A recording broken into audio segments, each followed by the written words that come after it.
scaler.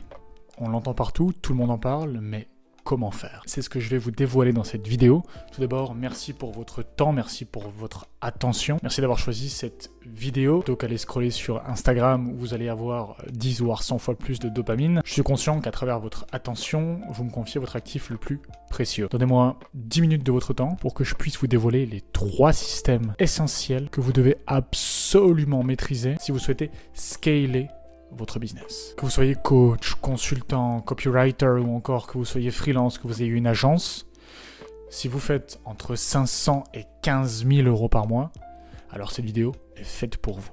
En revanche, si vous générez plus de 15 000 euros par mois, alors cette vidéo n'est pas faite pour vous. Vous pouvez d'ores et déjà quitter cette vidéo, ce système n'est pas fait pour vous. En effet, votre principal frein à la croissance, c'est votre temps. 90-95% des entrepreneurs solo travaillent dans leur business et non sur votre business. Et c'est là la différence entre un business qui fait quelques milliers d'euros par mois et un business qui fait des dizaines, voire des centaines de milliers d'euros par mois. On a tous les mêmes 24 heures et je vous garantis qu'en les allouant de manière intelligente, vous pourrez décupler vos résultats, quel que soit votre domaine d'activité. Et le pire dans tout ça, c'est que je suis persuadé que vous en êtes conscient, directement ou indirectement, mais au final, vous préférez tout faire vous-même, tout simplement parce que moi, j'ai pas envie de payer quelqu'un pour faire une tâche si simple, dépenser de l'argent pour ça, pourquoi faire? Je peux le faire moi-même. Je trouverai jamais quelqu'un qui le fera aussi bien que moi, ça c'est pas possible. Alors oui, effectivement, payer quelqu'un pour une tâche qui est simple, ça paraît bête. Payer votre boulanger pour faire du pain alors que la farine, elle lui coûte peut-être 10 centimes. Oh, quelle arnaque. Mais au final, cette tâche simple ne coûte peut-être pas d'argent, mais par contre coûte du temps. A.k.a. votre ressource la plus précieuse. L'argent, on peut le récupérer, l'argent, on peut en faire davantage. Par contre, le temps, on ne le récupérera jamais et on n'en fera jamais davantage. Pour le « je ne trouverai jamais quelqu'un qui fait ça aussi bien que moi », effectivement, la personne que vous allez recruter fera peut-être ça 10, 5, 10, 20% moins bien que vous. Mais en revanche, si cette personne peut vous faire gagner 2 à 3 heures par jour pour vous concentrer sur d'autres tâches qui requièrent davantage d'expertise, davantage de votre attention, alors ces 2-3 heures par jour compound sur 30 jours, donc sur un mois, ça vous fait 60 heures dans le mois, quasiment 3 jours sur 30 jours, donc quasiment 10% de votre temps économisé. Et sur l'année, j'en parle pas, ça fait 720 heures par an, soit quasiment un mois entier de votre année. 33 jours. Et ce, pour une seule tâche. Imaginez si vous en déléguez 2, 3, 4. Alors oui, ça a un coût, mais imaginez le coût de 33 jours de votre vie par an. C'est absolument incroyable. Et sur 10 ans, ça fait une année. Enfin bref, vous avez compris les mathématiques. Donc que ce soit pour de la prospection, que ce soit pour de la délivrabilité ou encore de la gestion d'équipe, vous devriez et vous devez absolument déléguer une partie de votre activité afin d'allouer votre ressource la plus précieuse, qui est votre temps, votre énergie, votre focus, sur des tâches qui, elles, requièrent réellement votre attention et votre expertise. Je prends l'exemple, faire de la cuisine par exemple, ou faire du ménage, c'est quelque chose que vous devriez immédiatement arrêter de faire, ça ne produit absolument aucune valeur. Alors oui, ça coûte de l'argent, mais cependant, imaginez si vous pouviez économiser 2 heures par jour à faire de la cuisine, du ménage, imaginez l'impact que cela aurait dans votre business, ou même peut-être dans votre famille. Car en effet, je ne vous apprends rien, vous savez que vos revenus sont directement corrélés à la quantité de valeur que vous produisez. Avant de troquer un service ou un produit contre un autre produit, aujourd'hui, on échange de la valeur contre de l'argent. C'est le principe même du capitalisme. Alors, comment faire? Eh bien, vous avez 2 options pour acheter du temps. Vous pouvez employer quelqu'un, ça sera moins cher, ça sera abordable, mais par contre, c'est beaucoup moins flexible. Il y a toute un paquet de charges sociales, de lois sociales, de congés payés et de problèmes en tout genre qui peuvent être liés finalement à cette situation, à ce mode de délégation, où vous pouvez choisir de recruter des freelances qui sont plus flexibles, qui sont généralement experts dans un domaine. Ça vous permet vraiment d'avoir quelqu'un de très pointu pour une tâche spécifique, mais par contre, c'est vrai que c'est relativement plus cher, l'expertise, la qualité a un prix, la flexibilité également. Alors qui suis-je pour vous parler de scaling? Je suis Robin, mon rôle c'est d'aider les entrepreneurs solo, les coachs, consultants, copywriters, les agences à développer votre activité. Vous allez en obtenir au moins 3 à 5 rendez-vous qualifiés par semaine. En tout cas, c'est les résultats qu'on a eu pour le dernier consultant qu'on a accompagné. Afin de faire décoller votre chiffre d'affaires, ou en tout cas vous allez obtenir vos premiers clients, ajouter de la prédictibilité dans votre activité, dans votre business,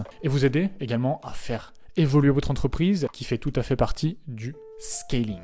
Et si je vous parle de ça, c'est parce que j'ai remarqué que la chose qui freine le plus les entrepreneurs aujourd'hui, c'est, je veux dire, mis à part la génération de prospects, de rendez-vous, mais ça, rassurez-vous, je m'en occupe. D'ailleurs, si vous souhaitez, vous pouvez prendre rendez-vous. Alors vous avez soit le lien dans la bio, soit le lien en premier commentaire. On en discute avec grand plaisir, 30 minutes c'est offert. Mais au-delà de ça, au-delà de la génération des premiers rendez-vous, des premiers clients, c'est la délivrabilité. Et c'est pour ça que je vous fais une vidéo sur comment produire davantage et de meilleure qualité en décorrélant les revenus de votre business du temps réellement passé à produire. Pour finalement que vous puissiez faire la transition entre travailler dans mon business à travailler sur mon business. Car aujourd'hui, que vous le vouliez ou non, je pense que vous l'avez compris, l'actif le plus important que vous possédez, c'est votre temps. Enfin, assez parlé de ça, l'argent, on pourra toujours le refaire, par contre, pas le temps, donc on y retourne directement. Alors, comment bien déléguer? Ça, c'est vraiment la question et le sujet principal.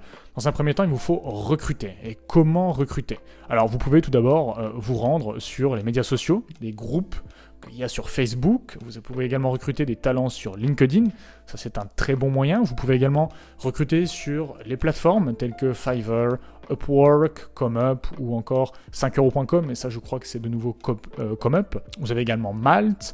Et surtout, vous avez le personal branding qui va vous permettre de recruter de réels A-players dans votre team, mais également des A-players en tant que clients. Donc d'avoir au final de bons clients et une bonne team. Donc au final, vous avez le meilleur des deux mondes. Pour ça, il faut vraiment travailler sur votre personal brand. Mais en tout cas, si aujourd'hui vous n'êtes pas prêt à travailler votre personal brand, rassurez-vous, il vous reste les médias sociaux, les groupes Facebook, LinkedIn ou les plateformes telles que Fiverr, Upwork ou ComeUp. Ensuite, une fois que vous avez recruté, c'est bien, mais il faut les former. Alors ici, pour la formation, il vous faut mettre en place des SOP, c'est-à-dire des Standard Operational Procedures, donc des systèmes, des process qui sont standardisés pour des tâches précises. Et ces SOP, on va les diviser en 3 catégories. Dans un premier temps, s'il vous plaît, ne déléguez pas quelque chose que vous ne maîtrisez pas.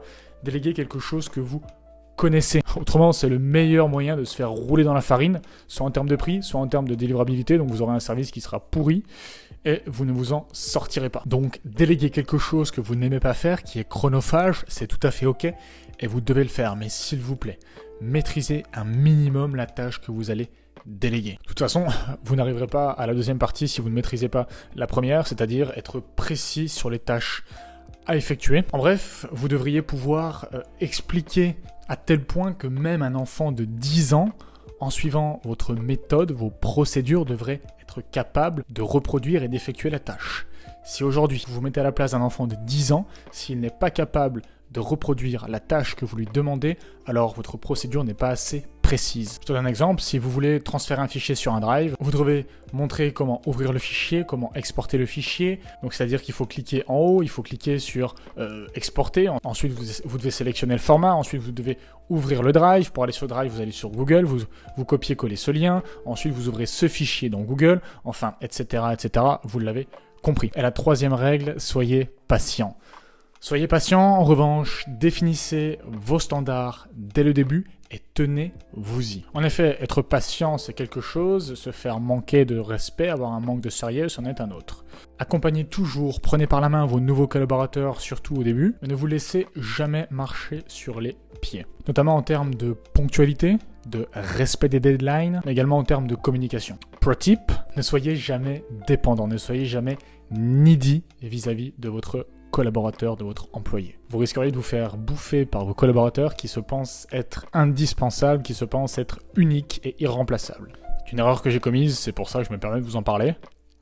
Donc soyez patient, mais définissez des règles claires et précises. Donc quand vous recrutez quelqu'un, soyez prêt et soyez ok avec le fait que cette personne n'est probablement pas la personne qu'il vous faut. D'où l'intérêt de processiser un maximum les tâches que vous souhaitez déléguer, ça vous fera économiser beaucoup de temps. En bref, soyez ok avec le fait que la personne ne sera peut-être pas la bonne, ne soyez jamais needy. Pour une tâche que vous souhaitez déléguer, ayez toujours au moins 2 à 3 personnes en réserve, ne fermez jamais la porte aux personnes qui vous candidatent, choisissez-en une, testez-la, vous pouvez même en choisir 2 ou 3, testez-les et gardez les meilleurs. Pour ne jamais vous retrouver sans option, que ce soit dans le business, dans la vie privée ou encore dans les affaires. En bref, ne soyez jamais dépendant et vous serez respecté. Et le troisième point, une fois que vous avez recruté, que vous avez formé, eh bien, il faut mesurer. On ne peut pas améliorer, en tout cas je ne peux pas, au sein de ma structure, améliorer ce que je ne mesure pas. Traquer un maximum de données, ça ne veut pas dire fliquer, mais ça veut dire traquer, mesurer, récolter les performances de vos équipes pour chaque tâche définie. Pour ça, vous pouvez mettre en place un CRM ou utiliser un CRM, Salesforce, HubSpot, Close plutôt pour la relation commerciale, pour la partie sales, et Zoho qui est très bien placé pour l'intégration de l'intelligence artificielle. Et quoi traquer? Eh bien, ça dépend de la partie que vous déléguez. Je prends l'exemple de la prospection. Vous pouvez traquer le nombre d'outreach par jour, donc le nombre de personnes qui a été contactées par jour, le taux de conversion en rendez-vous par rapport au nombre d'outreach effectués. Et sur ce taux de conversion, le taux de closing sur les rendez-vous effectivement positionnés par cette personne, par la tâche qui a été effectuée. Et enfin, vous pouvez du coup en calculer le coût par lead, le coût d'acquisition, donc le CPA. Et vous pourrez même, si vous en testez 2 ou 3 à la fois, comparer les différentes métriques. C'est un cheat code, ça reste entre nous. En bref, vous l'aurez compris, si vous souhaitez scaler, aujourd'hui ce système est absolument essentiel pour vous. Vous devez libérer et acheter un maximum de temps pour pouvoir vous concentrer sur les tâches qui sont réellement essentielles. Si aujourd'hui vous êtes en phase de scaling, vous êtes entre 500 et 10 000 euros par mois, vous êtes un entrepreneur solo, un coach, copywriter, une agence, je vous invite à prendre un call de consulting 100% gratuit avec moi-même. Le lien se trouve dans la description ou dans le premier commentaire, c'est comme vous préférez. On va faire le point sur tout votre système d'acquisition pour vous permettre d'aller chercher soit vos premiers clients, soit d'aller chercher davantage de clients pour vous permettre de casser ce plafond de verre des 10 000 euros par mois. Également, si vous avez apprécié cette vidéo, je vous invite à laisser un commentaire, à me le faire savoir. Je vous invite à mettre un like ou éventuellement à vous abonner. Ça me ferait vraiment plaisir. Je vous souhaite une bonne journée. Bye.